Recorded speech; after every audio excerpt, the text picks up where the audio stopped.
வணக்கம் நேயர்களே, உணவே அமிர்தம் நிகழ்ச்சிக்கு உங்களை வரவேற்கிறோம். நேற்று நம்ம இந்த வாரம் முழுக்கவே என்ன கான்செப்ட் எடுக்க போறோம்னு தெரிஞ்சுக்கிட்டோம். ஆமாம், இந்த வாரம் முழுக்கவே நம்ம நச்சு நீக்கும் முறை தான் பார்க்க போகிறோம்.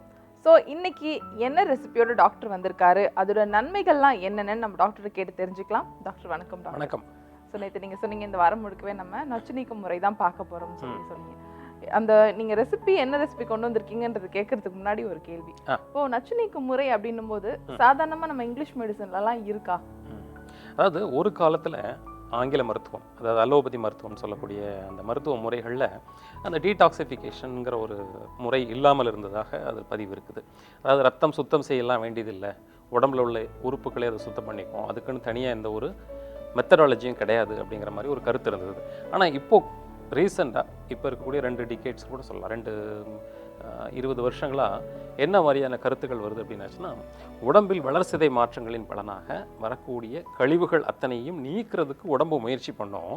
இருந்தாலும் அதுக்கு சப்போர்ட்டிவாக வெளியிலிருந்து நம்ம உணவு முறைகளோ அல்லது ஏதாவது மருந்துகளோ நம்ம கொடுத்து அதை நீக்கணும் அப்படிங்கிற ஒரு கருத்து இக்கால அறிவியலாலும் ஏற்றுக்கொள்ளப்பட்டிருக்கு. நம்ம ஃப்ரீ ரேடிக்கல்ஸ் அப்படிங்கிற ஒரு கருத்தெல்லாம் கண்டுபிடிச்ச பிறகு, ஃப்ரீ ரேடிக்கல்ஸ் அப்படிங்கிறது வந்து வளர்சிதை மாற்றத்தின் பின்னாக கிடைக்கக்கூடிய அந்த நச்சு கழிவுகள், அதை நீக்கிறதுக்கெல்லாம் ஆன்டி ஆக்சிடென்ட்ஸ் அப்படின்னு சொல்லிட்டு வந்தாங்க. முன்னாடி பார்த்தீங்கன்னா இம்யூனோ மாடுலேட்டாஸ் அப்படின்ற ஒரு ட்ரக்ஸ் கண்டுபிடிச்சாங்க. இதை அடிப்படையாக வச்சு தான் அதை இப்போ வந்து அடாப்டோஜன் அப்படிங்கிற ஒரு நிலைக்கு அதை கொண்டு வந்திருக்கிறாங்க. இந்த மாதிரி அடாப்டோஜன், ஆன்டி ஆக்சிடென்ட்ஸ், இந்த மாதிரியான பொருட்கள் எல்லாமே உடம்பில் நச்சு நீக்கக்கூடிய செய்கைக்காகவே கண்டுபிடிக்கப்பட்ட பொருட்கள். ஆனால் இயற்கையிலேயே சித்தர்கள் நம்ம காயகல்ப மூலிகைகள்னு நிறைய சொல்லி வச்சுருக்காங்க. அந்த காயகல்ப மூலிகைகள் எல்லாமே பார்த்திங்கன்னா உடம்பின் நச்சுக்களை நீக்கி செல்கள் புதுசாக உற்பத்தி பண்ணுறதுக்கு உதவி பண்ணுறாங்க. ரொம்ப அழகாக சொன்னீங்க டாக்டர். ஆன்டி ஆக்சிடென்ட்டுங்கிற வார்த்தை நம்ம நிறையவே இப்போ பரவலாக கேட்க ஆரம்பிச்சிட்டோம். நிச்சயம். சரிங்க டாக்டர், இன்னைக்கு நம்ம என்ன ரெசிபி பார்க்க போகிறோம், எதை அடிப்படையாக வச்சு நம்ம இந்த நச்சு நீக்க முறையை மேற்கொள்ள போகிறோம்? இன்னைக்கு நம்ம வேப்பங்குழுந்து, கறிவேப்பிலை, மஞ்சள் இதெல்லாம் போட்டு ஒரு பசு நெய்யோடு சேர்ந்து ஒரு நெய் மாதிரி, அதாவது இதற்கு பேர் வந்து வேப்பங்குழுந்து மஞ்சள் நெய்னு பேர். இதை செஞ்சு காட்டிட்டோம் அப்படின்னாச்சுன்னா இது நச்சு நீக்கக்கூடியது. குழந்தைகள்லேருந்து பெரியவர்கள் வரைக்கும் உடம்பில் நச்சுத்தன்மையை நீக்கக்கூடிய ஆற்றல் உள்ள ஒரு அமிர்தத்தை நீங்கள் அறிமுகப்படுத்த போகிறோம். நெய் அப்படின்னு சொல்லும்போது இப்போ நெய்யில் அதை நல்லா கொதிக்க வச்சுட்டு நம்ம அதில் எல்லாமே இறங்கினதுக்கப்புறம் அப்படியே அது சாதத்தில் போட்டு சாப்பிடணும், எப்படி எடுத்துக்க போகிறோம் டாக்டர்? இதை வந்து சும்மாவே நம்ம சாப்பிடலாம். அதாவது எப்போதுமே இந்த நெய் வந்து கட்டி ஆகிட்டா கூட லேசாக எடுத்து இளம் சூடில் அப்படி லேசாக காட்டி அல்லது ஒரு சின்ன கிண்ணத்தில் வச்சு வெந்நீரில் வச்சோன்னா உருகிடும், அப்படியே குடிச்சிடலாம். எப்போதுமே நெய்யை உருக்கி தான் பயன்படுத்தணும். நெய் உருக்கின்னு சொல்லிட்டு நம்ம ஏற்கனவே பல நிகழ்ச்சிகளை சொல்லியிருப்போம். அதே மாதிரி இது செஞ்சு முடித்தாலும் உருக்கி தான் அப்படியேவும் சாப்பிடலாம். அப்படியே சாப்பிட முடியாதவங்க நீங்கள் சொல்கிற மாதிரி சூடான சாதத்தில் முதல் 2 கவளத்தில் போட்டு மதியம் மட்டும் சாப்பிட்டால் போதும். அல்லது இட்லியோட தொட்டு, சூடான இட்லியாக இருந்தாலும் அல்லது சூடான தோசையாக இருந்தாலும் சரி, அல்லது கேழ்வரகு தோசை, அடை எதோடையும் இது தொட்டு சாப்பிடலாம். முதல் 2 கவளத்துக்கு மாத்திரம் 1.5 டீஸ்பூன், ஒரு 7 கிராம் அளவுக்கு இந்த செய்து சமைச்ச இது பெரியவங்க, நல்லா வளர்ந்தவர்கள் வந்து 7 கிராம் வரைக்கும் ஒரு நாளைக்கு சாப்பிடலாம். சின்ன குழந்தைங்கன்னா 2லிருந்து 3 கிராம் வரைக்கும் அவங்களுக்கு கொடுக்கலாம். செஞ்சு நம்ம அப்படியே எடுத்து வச்சுக்கணும், நம்ம தேவையானப்பெல்லாம் எடுத்துக்கலாம். 1 வருஷம் கெட்டு போகாது. ஒரு வருஷம் கெட்டு போகாது. எத்தனை நாளைக்கு எடுத்துக்கலாம் டாக்டர் தொடர்ந்து நம்ம டீடாக்சிஃபிகேஷன் தொடர்ந்து நீங்கள் நடுவில் நம்ம பயன்படுத்தி வந்தால் தொடர்ச்சியாகவே இது பயன்படுத்தலாம். தினமும் ஒரு நாளைக்கு ஒரு வேளைக்கு இது பயன்படுத்தலாம். ஆனால் சித்தர்கள் என்ன சொல்லியிருக்காங்க அப்படின்னாச்சுன்னா, உடம்பினுடைய ஆற்றல் பாதுகாக்கிறதுக்கு ஒரு 48 நாள், ஒரு மண்டலம்னு சொல்லுவாங்க, எடுத்தால் போதும். பொதுவாக உடம்புடைய நச்சுக்கழிவுகள் நீக்கணும்னு நினைக்கிறவங்க 48 நாள் மாத்திரம் எடுத்தால். ரொம்ப ரொம்ப தேங்க்ஸ் டாக்டர், ரொம்ப இன்ட்ரெஸ்டிங்காக இருந்தது. இப்போ நான் அதை செஞ்சு பார்த்துட்டு வந்துடுறேன். செஞ்சுட்டு வந்துடுறேன். ஸோ நேர்களே, இப்போ நம்ம வேப்பம் கொழுந்து மஞ்சள் நெய் எப்படி செய்கிறதுங்கிறத பார்த்துடலாம். வேப்பம் கொழுந்து மஞ்சள் நெய் இதுக்கு என்னென்ன பொருட்கள் தேவைன்னா, வேப்பம் கொழுந்து, கருவேப்பிலை, மிளகு, உப்பு, பசு நெய், மஞ்சள் தூள். ஸோ இதுக்கு நம்ம முதலாவதாக என்ன பண்ணணும்னா, வேப்பம் கொழுந்து கருவேப்பிலை எல்லாம் சேர்த்து நம்ம அரைச்சிக்க போகிறோம். வேப்பம் கொழுந்து, கருவேப்பிலை,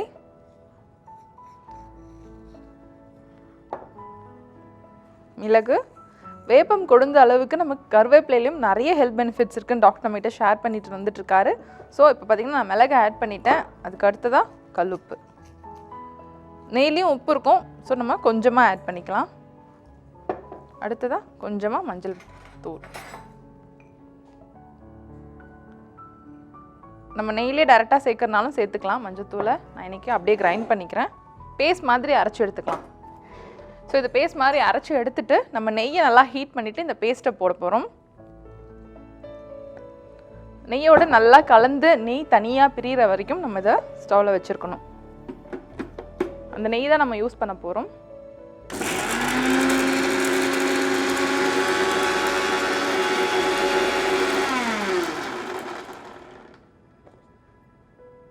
ஸோ இது நல்லா கிரைண்ட் பண்ணிட்டோம்.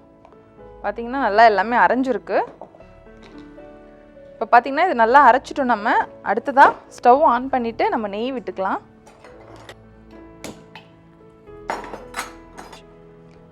ஸோ நம்ம ஸ்டவ் ஆன் பண்ணி பாத்திரம் வச்சுட்டோம். அது நல்லா சூடாகிடுச்சு. நான் இப்போ நெய்யை ஆட் பண்ணிக்கிறேன். நல்லா சூடாகிடுச்சு. ஸோ நான் இப்போ இதை ஆட் பண்ணிக்கிறேன். ஏற்கனவே டாக்டர் நம்மகிட்ட சொன்னாங்க இது வந்து சிம்மில் வச்சு தான் நம்ம பண்ண போகிறோம். ரொம்ப ஹை ஃப்ளேமாக வச்சோன்னா நமக்கு கருகிடும். இன்னும் கொஞ்ச நேரம் ஆச்சுன்னா போதும். இது ரொம்ப வந்து கருகிற அளவுக்கு நம்ம விட வேண்டாம். நம்ம ஸ்லோவாக வச்சுட்டு இது வந்து நல்லா க்ரீன் கலராக இருக்கும்போதே நம்ம இறக்க போகிறோம். ஸோ இந்த ஸ்டேஜ் பார்த்திங்கன்னா நல்லா பொங்கி வர ஸ்டேஜில் இருக்குது. கிட்டத்தட்ட தண்ணி எல்லாமே சுண்டிடுச்சு. நமக்கு இது சுருண்டு வருது நமக்கு அந்த பேஸ்ட்டு. நெய் பார்த்திங்கன்னா நல்ல க்ரீன் கலரில் ஆயிடுச்சு நமக்கு. இப்போது எனக்கு அந்த பொரியிற சவுண்டு கூட நல்லா குறைஞ்சிருக்கு. விடாமல் இது கிளறணும். விட்டிங்கன்னா அடி பிடிச்சிடும், இல்லைன்னா கருகிடும். ஸோ எனக்கு சுத்தமாக இப்போ சவுண்டே கேட்கல. நான் இப்போ வந்து ஸ்டவ் ஆஃப் பண்ணிக்கிறேன். இது வரைக்கும் எனக்கு நல்லா சத்தம் வந்துக்கிட்டே இருந்திருக்கு, பொரியிற சத்தம். அப்போ நமக்கு தெரியும் நமக்கு தண்ணி அதில் இருக்குங்கிறது. இப்போ நமக்கு அந்த சத்தமே இல்லை. ஸோ நான் ஆஃப் பண்ணியாச்சு. இப்போ பார்த்திங்கன்னா இது அப்படியே தெளிய விட்டு நம்ம நெய் மட்டும் நம்ம ஸ்ட்ரெயின் பண்ணி எடுத்து வச்சுக்கணும். எடுத்து நம்ம ஒரு கண்டெய்னர் நம்ம ஸ்டோர் பண்ணி வச்சுக்கிட்டோம்னா நமக்கு எப்போல்லாம் ஆன்டி ஆக்சிடென்ட்ஸ் தேவைப்படுது அப்படின்னு நம்ம ஃபீல் பண்ணுறோமோ அப்போல்லாம் நம்ம கொஞ்சமாக இதை ஹீட் பண்ணி ஒரு ஸ்பூன் அப்படியே எடுத்து சாப்பிட்டுக்கலாம். ஸோ வேப்பம் கொழுந்து மஞ்சள் நெய் ரொம்ப ரொம்ப சிம்பிளாக நம்ம செஞ்சாச்சு. நீங்களும் வீட்டில் ட்ரை பண்ணி இதை வீட்டில் சேவ் பண்ணி வச்சுக்கோங்க. வீட்டில் இருக்க எல்லாருமே இதை சாப்பிட்லாம். நீங்களும் ட்ரை பண்ணி பார்த்துட்டு எங்களுக்கு எழுதி அனுப்புங்க. வேப்பம் கொழுந்து மஞ்சள் நெய் செஞ்சாச்சு. இப்போ நம்ம சத்யா வழங்கும் பரிசு பகுதிக்கு போகலாம். 2 இன்ட்ரெஸ்டிங்கான கொஸ்டினை நாங்கள் தேடி எடுத்து வச்சுருக்கோம். வாங்க அதுக்கான பதிலை டாக்டர்கிட்ட கேட்டு தெரிஞ்சுக்கலாம். இப்போ சத்யா வழங்கும் பரிசு பகுதிக்கு நம்ம வந்தாச்சு. 2 இன்ட்ரெஸ்டிங்கான கொஸ்டின்ஸ் நாங்கள் எடுத்து வச்சுருக்கோம். நாங்கள் ஏற்கனவே சொன்ன மாதிரி உங்களுக்கு இருக்கக்கூடிய நிறைய டவுட்ஸ் எழுதி அனுப்பிட்டுருக்கீங்க. தொடர்ந்து எழுதி அனுப்புங்க. இப்போ இந்த 2 கொஸ்டினுக்கான பதிலை டாக்டர்கிட்ட கேட்டு தெரிஞ்சுக்கலாம். டாக்டர், முதலாவது கொஸ்டின் யார் கேட்டிருக்காங்கன்னா சிவா திண்டுக்கல் வந்து கேட்டிருக்காரு. அவங்க தாத்தா 97 வயசு ஆனவர், ஆனா கடுக்காய் பொடி தினமும் சாப்பிட்றாரு அப்படின்னு சொல்லி கேட்டிருக்காங்க. இது ரொம்ப நல்லதா தினமும் சாப்பிட்றது? எது எடுத்தாலும் நம்ம ஒரு அளவுக்கு தானே எடுத்துக்கணும், ஆனா இவர் தொடர்ந்து சாப்பிட்டு இருக்காரு, இது நல்லதான்னு கேட்டிருக்காரு. நிச்சயமா ரொம்ப நல்லது. அதாவது நம்ம சித்தர்களால் காயக்கல்ப மூலிகைகள், ஏன்னா காயக்கல்பம்ங்கிறத நம்ம ஏற்கனவே பல இடத்துல சொல்லியிருக்கோம். இந்த இடத்துலையும் நம்ம சொல்றது வலியுறுத்தி சொல்றதுல தப்பு ஒன்றும் இல்லை. என்னன்னா காயம் அப்படிங்கிறது உடம்பு, கல்பம் அப்படிங்கிறது கல் சிலை. உடம்பை கல் சிலை போல மாற்றி, அது இயற்கையாகவே எல்லா இயக்கங்களும் உடம்புல நடந்துட்டுருக்கோம். ஆனால் கல் சிலை போல மாற்றி எந்த நோய்களிலிருந்தும், எந்த விதமான சுற்றுப்புற சூழல் பாதிப்புகளிலிருந்தும், எந்த விதமான ஒரு காரணிகளாலும் உடம்பு பாதிக்காமல் பாதுகாத்து உறுதியாக வைக்கக்கூடிய சில பொருட்களாக வகைப்படுத்தி சொல்லியிருக்காங்க. அதில் பொது காயக்கல்பம் அப்படின்னும் சிறப்பான காயக்கல்பம். பொது காயக்கல்பம்னா பொதுவாக அதை எல்லாருமே சாப்பிடக்கூடிய மாதிரியான பொருட்கள். சிறப்பான காயக்கல்பம் அப்படின்னும் சித்தர்கள் சொல்லியிருக்காங்க. அது குறிப்பிட்ட உறுப்புகளை மாத்திரம் பலப்படுத்துறது. இப்போ ஈரலை மாத்திரம் பலப்படுத்துறதுக்குன்னு சில காயக்கல்பங்கள் இருக்குது. கண் ஒளியை பலப்படுத்தக்கூடிய காயக்கல்ப மூலிகைகள் இருக்குது. இது மாதிரி இந்த கடுக்காய் தானே சொல்லியிருக்காரு அவர். இந்த கடுக்காய் அப்படிங்கிறது வந்து பொதுவாக உடம்பை பலப்படுத்தக்கூடிய அந்த கற்ப முறைகளில் வருது. உடம்புல உச்சியிலிருந்து பாதம் வரைக்கும் எல்லா பகுதிகளையும் பலப்படுத்தக்கூடிய ஆற்றல் கடுக்காயில் இருக்குது. இந்த கடுக்காயை சாப்பிட்டுட்டு இருக்கிறவங்க, இவர் 97 வயசு சொல்கிறாரு. எனக்கு தெரிஞ்ச ஒருத்தர் கூட 87 வயசு ஆச்சு. அவரை ஒரு 40-45 வருஷமாக அவரும் அந்த கடுக்காய் பொடியை சாப்பிட்டுட்ருக்காரு அளவோட. மேடையில் நின்று அந்த 87 வயசில் பேசினாலும் எந்த கை நடுக்கமும் இருக்காது, அதாவது குரலில் பதற்றமும் இருக்காது. அந்த அளவுக்கு தெளிவான குரலும் உடல் உறுதியும் ஏற்படுத்துறதுக்கு இந்த கடுக்காய் உதவியாக இருக்குதுன்னு அவர் சொல்கிறார். அவர் ஒரு சித்த வைத்தியர் தான். அந்த கடுக்காய் பொடியை அவர் கிட்டத்தட்ட 60லேருந்து 65 விதமான துணை மருந்துகளோடு பயன்படுத்தலாம் அப்படிங்கிற கருத்தும் எனக்கு சொன்னார். அதாவது இஞ்சி சாரோட பயன்படுத்தினா என்ன நன்மை கிடைக்கும், தேனோட பயன்படுத்தினா என்ன நன்மை கிடைக்கும், நெய்யோட பயன்படுத்தினா என்ன நன்மை, 64 விதமான துணை மருந்துகள். பாருங்களேன், இத்தனை 64 விதமான வகையில் உடம்பை பலப்படுத்துறதுக்கு 64 விதமான துணை மருந்தோட அந்த கடுக்காயை நான் கொடுத்துட்டு வரேன் என்னுடைய நோயர்களுக்கு அப்படின்னு சொல்கிறாரு. பொதுவாக நம்ம பயன்படுத்தக்கூடிய அந்த கடுக்காயை தண்ணீர்லேயே சாப்பிடலாம், அல்லது வாயில் போட்டு உமிழ்நீரோடு கலந்து முழுங்கலாம். நல்ல தரமான கடுக்காயை தேர்ந்தெடுத்து விதை நீக்கி பொடியாக்கி இதை சாப்பிட்றதுல ஆயுள் நாள் முழுவதும் பிறந்த குழந்தையிலிருந்து கடுக்காய் கொடுக்க பயன்படுத்தலாம். அதே மாதிரி ஆயுள் நாள் முழுவதும் அவங்க பயன்படுத்துறதுனால பல நோய்கள்ல இருந்து அவங்கள பாதுகாத்துக்க முடியும். அதனால அது நல்லது அப்படின்னு சொல்ற கருத்தை நம்ம சொல்லிடலாம். லதா சென்னை அடுத்த கேள்வி கேட்டிருக்காங்க. டயபெட்டிஸ் வந்துச்சுன்னா கிட்னி ஃபெயிலியர் ஆகுமா? இதுக்கு என்ன ரெமெடி இருக்குன்னு கேட்குறாங்க. டயபெட்டிஸ் அப்படிங்கிறத பொறுத்த வரைக்கும் அது கட்டுப்பாட்டுக்குள் இருக்கிற வரைக்கும் அது எந்த விதமான பிரச்சனையும் யாருக்கும் ஏற்படுத்துறது இல்லை.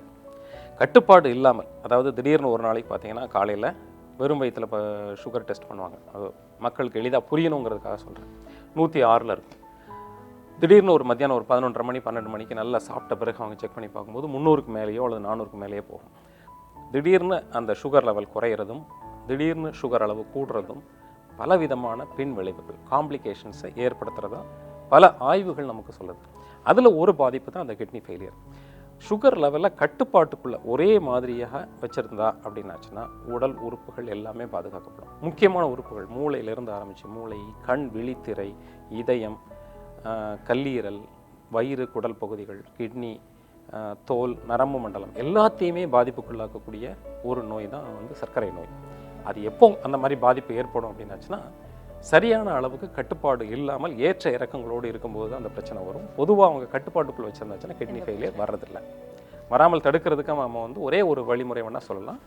கருவேப்பிலையும் வாழைத்தண்டையும் அதிகமாக அவங்க சர்க்கரை நோயர்கள் வந்தவங்க அந்த ரெண்டையும் சாப்பிட்டுட்டு இருந்தாங்க அப்படின்னாச்சுன்னா அந்த கிட்னி ஃபெயிலியர் வராமல் பாதுகாத்துக்க முடியும். ஸோ டாக்டர், இன்னைக்கு ரொம்ப ரொம்ப முக்கியமான 2 கேள்விக்கு பதில் சொல்லியிருக்கீங்க. அது மட்டும் இல்லாமல் நச்சு நீக்கும் முறை பற்றி நம்ம நிறைய பேசிகிட்டு இருக்கோம். தொடர்ந்து இந்த வாரம் முழுக்க அதான் பேச போகிறோம். ரொம்ப ரொம்ப தேங்க்ஸ் டாக்டர். நன்றி. ஸோ நேர்களே, இன்னைக்கு நம்ம வேப்பம் கொழுந்து மஞ்சள் நெய் எப்படி செய்யறதுங்கிறத பார்த்தோம். அது மட்டும் இல்லாமல் 2 முக்கியமான கொஸ்டினுக்கான பதிலும் கேட்டு தெரிஞ்சிட்டோம். இதே மாதிரி நாளைக்கு ஒரு இன்ட்ரெஸ்டிங்கான ரெசிபியோட நாங்கள் உங்களை சந்திக்கிறோம்.